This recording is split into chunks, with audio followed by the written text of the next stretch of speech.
Assalamualaikum warahmatullahi wabarakatuh. Bagaimana kabarnya hari ini anak-anakku sekalian? Ya, alhamdulillah sehat luar biasa.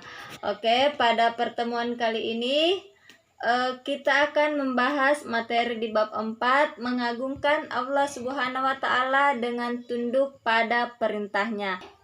Tujuan pembelajaran kita pada kali ini melalui pembelajaran teknik jinsau. Jadi kalian dapat menjelaskan perintah agama untuk sujud syukur, sujud sahwi, dan sujud tilawah. Kemudian melalui pembelajaran discovery, dan kalian dapat menjelaskan tata cara sujud sahwi, tata cara sujud syukur, dan tata cara sujud tilawah sebagai sikap patuh terhadap aturan Allah Subhanahu wa taala. Kemudian yang ketiga, melalui pembelajaran diskusi. Jadi kalian dapat menjelaskan hikmah melaksanakan sujud syukur, sujud sahwi, dan sujud tilawah. Kemudian yang keempat, melalui pembelajaran demonstrasi. Jadi kalian dapat mempraktikkan cara sujud sahwi, tilawah, dan sujud syukur sesuai dengan ketentuan. Oke, sujud syukur. Jadi sujud syukur merupakan sujud yang dilakukan sebagai tanda terima kasih kita kepada Allah Subhanahu wa taala karena mendapatkan nikmat atau terhindar dari bahaya. Kemudian, hukum melaksanakan sujud syukur adalah sunnah. Dalam pelaksanaannya, sujud syukur dilakukan 1 kali di luar sholat. Kemudian, sebab melaksanakan sujud syukur, jadi memperoleh nikmat dari Allah Subhanahu wa taala dan terhindar dari bahaya. Kemudian sujud sahwi. Jadi sujud sahwi adalah sujud yang dilaksanakan karena lupa atau ragu dalam melaksanakan sholat. Kemudian hukum melaksanakan sujud sahwi adalah sunnah. Dalam pelaksanaannya, sujud sahwi dilakukan 2 kali sebelum salam. Dan sebab melaksanakan sujud sahwi, yang pertama itu karena lupa melakukan salah satu rukun sujud. Kemudian yang kedua, ragu atau lupa jumlah rakaat dalam sholat. Yang ketiga, lupa membaca doa kunut bagi yang sering membacanya. Kemudian lupa membaca tasyahud awal. Dan yang kelima, kekurangan atau kelebihan rakaat. Kemudian sujud tilawah. Jadi sujud tilawah adalah sujud yang dilaksanakan apabila kita membaca atau mendengarkan ayat-ayat sajadah.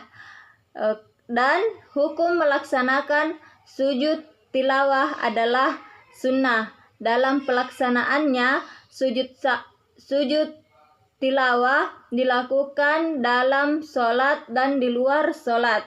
Kemudian syarat pelaksanaan sujud tilawah, yang pertama itu suci dari hadas dan najis. Kemudian yang kedua menghadap kiblat, dan yang ketiga menutup aurat. Kemudian tata cara sujud syukur. Jadi tata cara sujud syukur itu yang pertama menghadap kiblat, yang kedua niat untuk sujud syukur, yang ketiga sujud seperti sujud dalam sholat dengan membaca doa yang artinya Maha suci Allah dan puji bagi Allah, tiada Tuhan selain Allah, Allah Maha besar. Kemudian duduk kembali dan salam. Lanjut tata cara sujud sahwi. Yang pertama, sujud sebelum salam setelah membaca tasyahud akhir. dengan bacaan yang artinya Maha Suci Allah yang tidak tidur dan tidak lupa. Bangun kembali dari sujud dengan mengucapkan takbir atau Allahu Akbar. Duduk sebentar, takbir dilanjutkan dengan sujud kedua. Doanya sama seperti sujud yang pertama. Kemudian duduk kembali dan diakhiri oleh salam. Kemudian tata cara sujud tilawah. Sujud tilawah ini terbagi dua, di luar sholat dan di dalam sholat. Jadi yang di luar sholat itu berdiri menghadap kiblat, berniat sujud tilawah, takbiratul ihram, melakukan sujud cukup 1 kali, duduk sejenak dan membaca salam.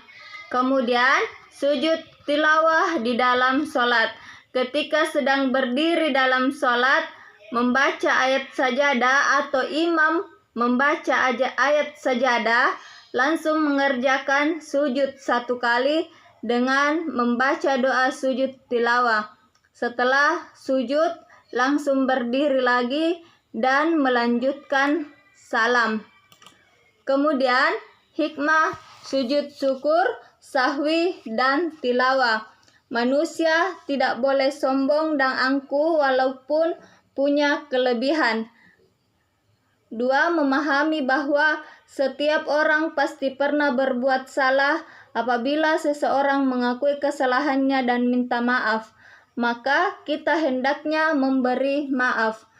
Manusia tempatnya salah dan dosa hingga melakukan kesalahan, hendaknya segera minta maaf.